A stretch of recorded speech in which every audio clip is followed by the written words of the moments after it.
सुप्रभात प्यारे छात्रों। आज हम आकलन प्रविधियों के अंतर्गत साक्षात्कार क्या होता है यानी कि साक्षात्कार करना क्या होता है इसके बारे में अध्ययन करेंगे। पिछली कक्षा में हमने अवलोकन पढ़ा था और इस कक्षा में हम पढ़ रहे हैं साक्षात्कार क्या होता है, यानी साक्षात्कार लेने से पहले क्या क्या तैयारी करनी चाहिए और साक्षात्कार कितने प्रकार के होते हैं तथा साक्षात्कार के उद्देश्य क्या क्या होते हैं इसके बारे में हम अध्ययन करेंगे। तो सर्वप्रथम साक्षात्कार को हम अंग्रेजी में इंटरव्यू कहते हैं, जो इंटर प्लस व्यू दो शब्दों से मिलकर बना हुआ है। इंटर का सामान्य अर्थ होता है कि अंदर से, आंतरिक रूप से देखना, और अवलोकन यानी कि व्यू यानी कि देखना, जांचना या प्रेक्षण करना, यानी कि अंदर से किसी तथ्य को, किसी विचार को या किसी उत्तर को प्राप्त करना। इसीलिए हम इसको क्या कहते हैं, इंटरव्यू कहते हैं। तो जो इंटरव्यू होता है उसमें दो या दो से अधिक व्यक्तियों के मध्य विचारों, सूचनाओं तथा मौखिक उत्तरों का आदान प्रदान होता है। यह कैसी कुछ ज्ञान ऐसा होता है कि अगर हम दूसरों से वार्तालाप नहीं करते हैं तो वहाँ हमें प्राप्त नहीं हो सकता। इसलिए इंटरव्यू के अंतर्गत वार्तालाप का होना ज़रूरी है, तभी जाके हम दूसरों के विचार, उनकी सूचनाओं तथा प्रश्नों के उत्तर को हम प्राप्त कर सकते हैं। इसलिए इसको हम क्या कहते हैं, सामान्य भाषा में इंटरव्यू कहते हैं, साक्षात्कार कहते हैं, यानी कि अंदर से किसी तथ्य को निकालना या उत्तर प्राप्त करना। तो वाइटल्स ने इसके बारे में कहा है कि यह आमने सामने की बातचीत है। जो वाइटल्स महोदय हैं उन्होंने कहा है कि जो इंटरव्यू है वह सामान्यतः हम उनसे आमने सामने की एक बातचीत कह सकते हैं। इसी तरह से जॉन डब्ल्यू वेस्ट ने कहा है कि जो इंटरव्यू होता है यह एक ऐसी प्रक्रिया है, यानी कि एक ऐसी स्थिति है जिसमें मौखिक प्रश्नावली को संपादित किया जाता है और इसमें आमने सामने की स्थिति में उत्तर लिखने के स्थान पर आमने सामने की स्थिति में मौखिक विषय जो होता है वह मौखिक उत्तर देता है। यानी जॉन डब्ल्यू वेस्ट ने क्या कहा, मैं पुनरावृत्ति करूंगी इस तथ्य की कि उन्होंने कहा है कि यह एक ऐसी स्थिति है जिसमें मौखिक प्रश्नावली होती है और उत्तर लिखने के स्थान पे जो विषय होता है वह मौखिक उत्तर देता है। इसी तरह से गुड्डे तथा होट ने कहा है कि जो साक्षात्कार है वह एक सामाजिक प्रक्रिया है। इसी तरह से हमारे मैकोबी ने कहा है कि साक्षात्कार को हम एक ऐसी स्थिति से ले सकते हैं जिसमें एक व्यक्ति तथा एक साक्षात्कारकर्ता होता है, वह आमने सामने की स्थिति में पारस्परिक विचारों के आदान प्रदान के द्वारा एक व्यक्ति या व्यक्तियों को, बहुत सारे व्यक्तियों को सूचनाएं या अपने विचार देता है, अपने विचार तथा विश्वास को व्यक्त करने के लिए दूसरों को प्रेरित करता है। यानी कि यह क्या हो गया, यह एक सामाजिक प्रक्रिया हो गई जिसमें जो विषय यानी कि उत्तर देने वाला तथा इंटरव्यू लेने वाला, इंटरव्यूअर, दोनों आमने सामने की परिस्थिति में बैठते हैं, प्रत्यक्ष संपर्क स्थापित करते हैं तथा जो समस्या होती है उससे संबंधित प्रश्न पूछे जाते हैं और दोनों के मध्य मैत्रीपूर्ण संबंध हो जाते हैं। तो जो सामने वाला जो उत्तरदाता होता है वह अपने विचार, अपने तथ्यों को, अपनी सूचनाओं को, अपनी भावनाओं को उसके समक्ष प्रस्तुत करता है। तो जो साक्षात्कार है इसके मुख्य उद्देश्य क्या है? साक्षात्कार के मुख्य उद्देश्य यही होता है कि इसमें आमने सामने की परिस्थितियों के अंतर्गत या प्रत्यक्ष संपर्क के द्वारा उत्तरों को निकाला जाता है, सूचनाओं को निकाला जाता है। इसमें इंटरव्यूअर और इंटरव्यू देने वाला और लेने वाला दोनों आमने सामने बैठे रहते हैं, दोनों में मैत्रीपूर्ण संबंध होता है और जो उत्तर दे रहा है, जो विषय है, वह उत्तरों को, विचारों को, सूचनाओं को जो इंटरव्यू ले रहा है उसके समक्ष प्रस्तुत करता है ताकि उसका लाभ सभी व्यक्ति ले सकें। इसके अलावा जो यह है, इसका उद्देश्य यह भी है कि प्राकल्पनाओं का महत्वपूर्ण स्रोत है, यानी कि प्राकल्पना, इसके अंतर्गत जो समस्या रखी जाती है, जो इंटरव्यू दे रहा है वह अपने विचार व्यक्त करता है, वह बहुत सारी सूचनाओं को रखता है जिसके कारण से यह अनुसंधान के लिए उपयोगी हो जाता है। इसके लिए जो प्राकल्पना है, दूसरों के लिए जो शोध कर रहे हैं उनके लिए प्राकल्पनाओं का स्रोत भी इंटरव्यू एक माध्यम बन जाता है, क्योंकि इसमें दूसरों के विचार, दूसरों की समस्याओं को लेके उसका अध्ययन किया जाता है, विस्तृत अध्ययन किया जाता है, तो वह दूसरे अनुसंधान के लिए भी एक प्राकल्पना का स्रोत बन सकती है। इसके अलावा इसका यह भी उद्देश्य है कि इसमें व्यक्तिगत गुणों को परखा जाता है, व्यक्तिगत तथा गुणात्मक तथ्यों की प्राप्ति होती है। जो व्यक्तिगत तथा गुणात्मक तथ्य है वह सामाजिक प्रक्रिया से संबंधित रहते हैं और इसी इंटरव्यू के माध्यम से ही वह तथ्य बाहर निकाले जाते हैं। तो यह एक सामाजिक तथ्य है और इसको इंटरव्यू के माध्यम से ही हम प्राप्त कर सकते हैं। यानी कि गुणात्मक तथ्य, जैसे किसी की ये अपने गुणात्मक तथ्य की प्राप्ति होती है। इसके अलावा जो इंटरव्यू है इसमें एक ही समस्या पर अनेक लोगों का विचार प्राप्त हो सकता है, यानी कि एक ही समस्या पर सब अपना अपना व्यू देते हैं, तो एक समस्या को लेकर सबके भावों विचारों का हमें इसके माध्यम से पता लगता है। इसके अलावा ये वैज्ञानिक अध्ययन के लिए उपयोगी है।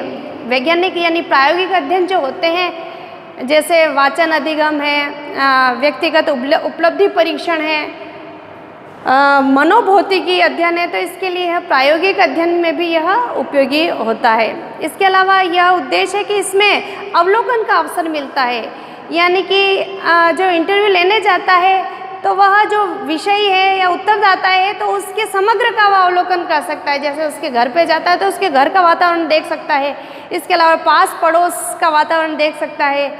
तो इसमें इंटरव्यूअर को यानी कि इंटरव्यू लेने वाले को अवलोकन का अवसर मिलता है, जिससे वह इंटरव्यू ले रहा है। इसके अलावा इसमें यही होता है कि इसमें जो प्रयोज्य हैं, विषय सामग्री की अपेक्षा प्रयोज्य के कार्यों पर ध्यान दिया जाता है कि जो इंटरव्यू दे रहा है वह कितनी शालीनता से दे रहा है, कितने धैर्य से दे रहा है, कितने शांतिपूर्वक दे रहा है। तो इसमें उस जो इंटरव्यू उत्तरदाता है उसके व्यक्तित्व को भी इसमें आंका जाता है, यानी कि प्रयोज्य पर भी ध्यान लगाया जाता है।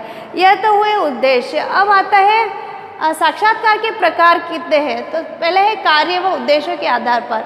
कार्य तथा उद्देश्यों के आधार पर है, संरचना के आधार पर है, औपचारिकता के आधार पर है, उत्तरदाताओं की संख्या के आधार पर है और प्रत्यक्ष संपर्क के आधार पर है। तो कार्य तथा उद्देश्यों के आधार पर हम इसमें रख सकते हैं कि निदानात्मक साक्षात्कार रख सकते हैं, उपचारात्मक साक्षात्कार रख सकते हैं, इसके अलावा अनुसंधान साक्षात्कार रख सकते हैं। तो जो नैदानिक साक्षात्कार है उसके अंतर्गत समस्या के कारणों को जाना जाता है कि जो समस्या घटित हो रही है, जिस समस्या पे चर्चा की जा रही है, तो इसके कारण क्या है। तो ये नैदानिक साक्षात्कार के अंतर्गत जांचा जाता है। उपचारात्मक साक्षात्कार के अंतर्गत जो नैदानिक साक्षात्कार के अंतर्गत जो कारण जांचे गए हैं, तो इस कारणों को जांच के उन समस्याओं के निदान के लिए उपचार किया जाता है, तो इसीलिए इसको उपचारात्मक साक्षात्कार कहते हैं। इसलिए इसके अलावा बहुत सारे हैं, जैसे संरचना के आधार पर भी है, संरचित साक्षात्कार है, असंरचित साक्षात्कार है, अर्ध संरचित साक्षात्कार है। तो संरचित साक्षात्कार में हम ये कह सकते हैं कि यह पूर्व निर्धारित अनुसूची होती है। इसमें प्रश्नों को लिख लिया जाता है, पहले से ही लिख लिया जाता है और एक नियंत्रण स्थापित कर दिया जाता है उत्तरदाता के प्रति कि वह जो नपे तुले जो प्रश्न है उन्हीं का आंसर देवे, इसके अलावा अन्य भावनाओं, अन्य गुणों को वो व्यक्त न करे। तो संरचित साक्षात्कार उसका रूप है। इसके अलावा असंरचित साक्षात्कार भी होता है, जिसमें उत्तरदाता को स्वतंत्रता होती है, पूर्व निर्धारित अनुसूची उनके समक्ष प्रस्तुत नहीं की जाती है। वह चाहे तो वो अपने माइंड से, अपने भावों के आधार पर, अपने गुणों के आधार पर उसका वृहद स्तर पे भी उत्तर दे सकता है और सूक्ष्म स्तर पे भी उत्तर दे सकता है, यानी कि उत्तरदाताओं को छूट होती है। इसके अलावा अर्ध संरचित जो साक्षात्कार होता है उसमें क्या होता है कि दोनों का मिला जुला रूप होता है। इसमें न तो प्रश्न पहले बनाए जाते हैं, न ही उनको उत्तरदाता को उत्तर देने की स्वतंत्रता होती है। तो इनके मध्य का मार्ग अर्ध संरचित में रह सकते हैं। इसी तरह से औपचारिकता में आता है औपचारिक साक्षात्कार, अनौपचारिक साक्षात्कार। उत्तरदाताओं की संख्या के आधार पर आता है कि इसमें उत्तरदाताओं की संख्या यानी व्यक्तिगत भी हो सकता है और सामूहिक साक्षात्कार भी हो सकता है। इसके अलावा संपर्क के आधार पर आता है कि दीर्घकालीन साक्षात्कार होना चाहिए, अल्पकालीन साक्षात्कार होना चाहिए। तो ये संपर्क के आधार पर ये साक्षात्कार के प्रकार है। उसी तरह से चरण में आज हम लेते हैं कि जो साक्षात्कार की जो तैयारी की जाती है वह 5 चरणों में की जाती है। मुख्य इसके चरण होते हैं 5, यानी कि 5 स्टेप में हम इसको क्रियान्वित करते हैं। सबसे पहले होता है साक्षात्कार की योजना। साक्षात्कार की योजना के अंतर्गत क्या होता है कि साक्षात्कार अगर हम ले रहे किसी का तो उससे संबंधित पूर्व योजना बनानी पड़ती है कि जो साक्षात्कार की जो समस्या है उसकी प्रकृति क्या है, उसकी प्रकृति के अनुसार उसके विविध पक्षों को साक्षात्कारकर्ता द्वारा पढ़ा जाता है, समझा जाता है, उससे संबंधित प्रश्न बनाने पड़ते हैं। तो एक प्री प्लानिंग बनानी पड़ती है साक्षात्कार लेने से पूर्व। इसके अलावा उसने अगर योजना बना ली है तो इसके बाद वह जो प्रयोज्य जो इकाइयाँ चयन कर रहा है वह किस प्रकार चयन करें, उत्तरदाता किस प्रकार चयन करें, है ना। या तो सैम्पलिंग मेथड से लें या डायरेक्ट लें या अपने इच्छा अनुसार लें, स्वतंत्रता।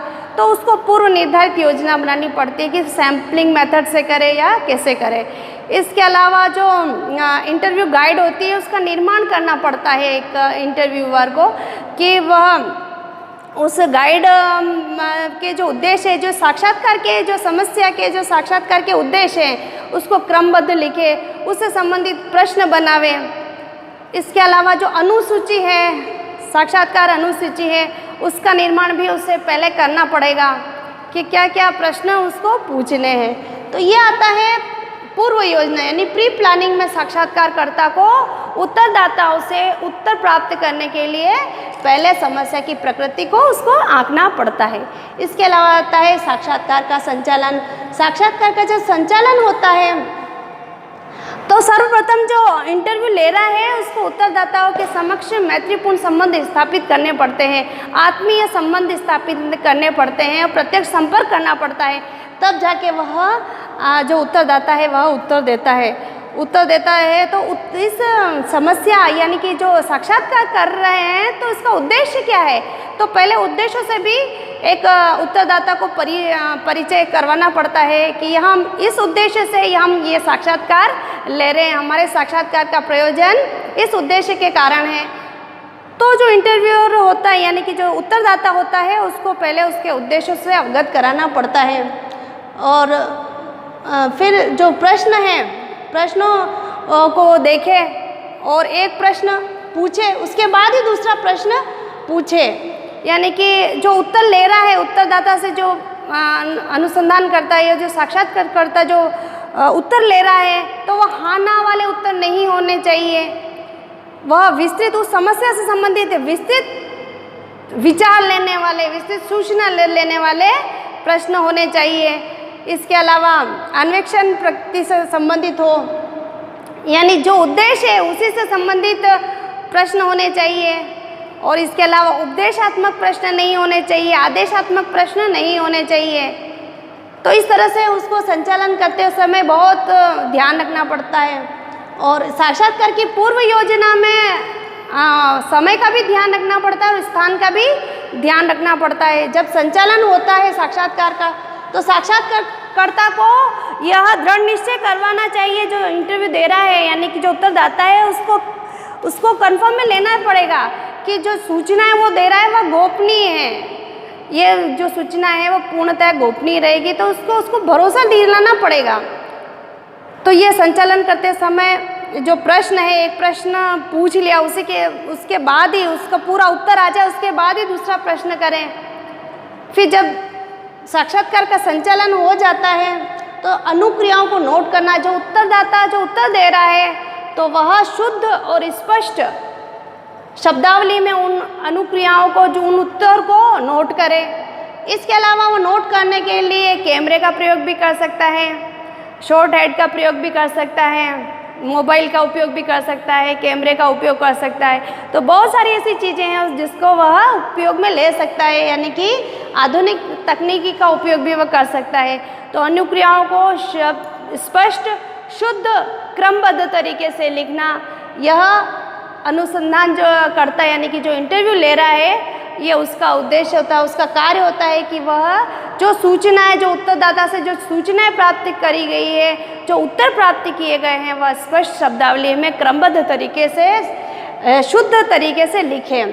फिर साक्षात्कार का समापन। साक्षात्कार का जब समापन होता है तो सर्वप्रथम तो जो साक्षात्कार ले रहा है उसको उत्तरदाता को धन्यवाद ज्ञापन करना पड़ता है कि उसने इतना कीमती समय हमारे लिए निकाला। धन्यवाद करने से पहले, समापन होने से पहले उसको पहले अनुसूची को देख ले, जो प्रश्नावली जो लिखी गई है तो उस अनुसूची को चेक कर ले, कोई प्रश्न छूट तो नहीं गया है। अगर प्रश्न छूट गया हो तो उस समय मौका होता है कि वह वापस उस प्रश्न का दोहराव कर सकता है, वह वापस उस प्रश्न को पूछ सकता है तथा उसका उत्तर प्राप्त कर सकता है। तो उसको अनुसूची जो साक्षात्कार करता है तो अनुसूची का भी चेक कर लेना चाहिए समय अनुसार। इसके अलावा है जो साक्षात्कार प्रतिवेदन, यानी कि जो संपूर्ण अनुक्रियाएं या सूचनाएं उसको प्राप्त हो गई है तो साक्षात्कारकर्ता को ये चाहिए कि वह सारी सूचनाओं को जल्दी जल्दी लिख ले, क्योंकि बाद में अगर थोड़ा समय रहेगा उत्तर लेने के बाद तो वह भूल जाएगा। तो यह उसका दायित्व होता है कि जब इंटरव्यू समापन हो जाए, इंटरव्यू फिनिश हो जाए, तब वह उत्तरों को क्रमबद्ध व्यवस्थित तरीके से लिख ले।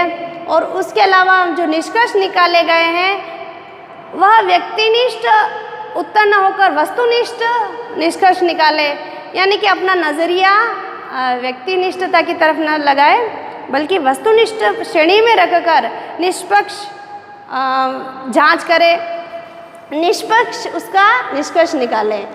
तो यह हमने आज पढ़ा कि साक्षात्कार क्या होता है। दो या दो से अधिक व्यक्तियों के मध्य एक वार्तालाप होती है, एक बातचीत होती है जिसके अंतर्गत सूचनाएं प्राप्त की जाती है, विचार प्राप्त किए जाते हैं, मौखिक उत्तर प्राप्त किए जाते हैं। साक्षात्कार के प्रकार में हमने पढ़ा कार्य व उद्देश्यों के आधार पर, कार्य तथा उद्देश्यों के आधार पर 3 प्रकार बने गए हैं: निदानात्मक, उपचारात्मक और अनुसंधान सर्वेक्षण। संरचना के आधार पर हम ले सकते हैं संरचित साक्षात्कार, असंरचित साक्षात्कार और अर्ध संरचित साक्षात्कार। औपचारिकता के आधार पर औपचारिक साक्षात्कार और अनौपचारिक साक्षात्कार। इसके अलावा उत्तरदाताओं की संख्या के आधार पर हो सकता है कि व्यक्तिगत भी हो सकता है और सामूहिक भी हो सकता है। इसके अलावा संपर्क के आधार पर अल्पकालीन हो सकता है, दीर्घकालीन हो सकता है तथा आवृत्तिपूर्ण संपर्क के माध्यम से साक्षात्कार हो सकता है। चरण में हमने पढ़ा साक्षात्कार की पूर्व योजना, यानी कि जो समस्या है उसका पहले जो साक्षात्कार ले रहा है उसको भली भांति जांच करनी पड़ेगी, उसकी प्रकृति की जांच करनी पड़ेगी तथा उससे संबंधित विभिन्न पक्षों का अध्ययन करके ही वह प्रश्नों का निर्माण उसको करना पड़ेगा और समय तथा स्थान निश्चित करना पड़ेगा। उसकी और इकाइयों का चयन किस प्रकार किया जाए उसको ध्यान रखना पड़ेगा। इसके अलावा साक्षात्कार का संचालन जब होता है तो उसको पहले उसको ग्रीट करना पड़ेगा, उसका अभिवादन करना पड़ेगा। उसके अलावा मैत्रीपूर्ण संबंध स्थापित करने पड़ेंगे ताकि वह विषय से संबंधित अधिक से अधिक सूचनाएं दें। हाँ या ना वाले प्रश्नों का उत्तर नहीं प्राप्त करना है, ना ही आदेशात्मक प्रश्न या जो भी है वो शॉर्ट आंसर प्राप्त नहीं करना है। उसको उसी समस्या पे वृहद आंसर प्राप्त करने का उसको उपाय सोचना चाहिए। साक्षात्कार का संचालन जब हो जाए तब फिर अनुक्रियाओं को नोट करना। अनुक्रियाओं को नोट करने से पहले कोई प्रश्न अनुसूची को देखना कि कोई प्रश्न छूट तो नहीं गया है ना। और इसके अलावा वह डेटा कलेक्ट करने के लिए वह टाइपराइटर का प्रयोग कर सकता है, वह किसी को रख सकता है एक साथ में, कंप्यूटर का, मोबाइल का, कैमरे का आदि का प्रयोग वह अनुक्रिया को नोट करने हेतु कर सकता है। इसके अलावा साक्षात्कार का जब समापन होए तो उसको धन्यवाद देना चाहिए और जो साक्षात्कार लिया गया है वह गोपनीय रहे, इस बात का उसको पूर्ण भरोसा दिलाया जाना चाहिए। और साक्षात्कार प्रतिवेदन यानी जो सूचनाएं, जो जानकारी उसको मिली है तो उसका जल्दी से जल्दी वह लिखित विवरण प्रस्तुत कर देवे, नहीं तो वो भूल जाता है। इसके अलावा जो निष्कर्ष निकाले वह व्यक्तिनिष्ठ ना होकर वस्तुनिष्ठ हो। आज इस कक्षा में हमने यही पढ़ा। जल्द ही मिलेंगे, तब तक के लिए धन्यवाद।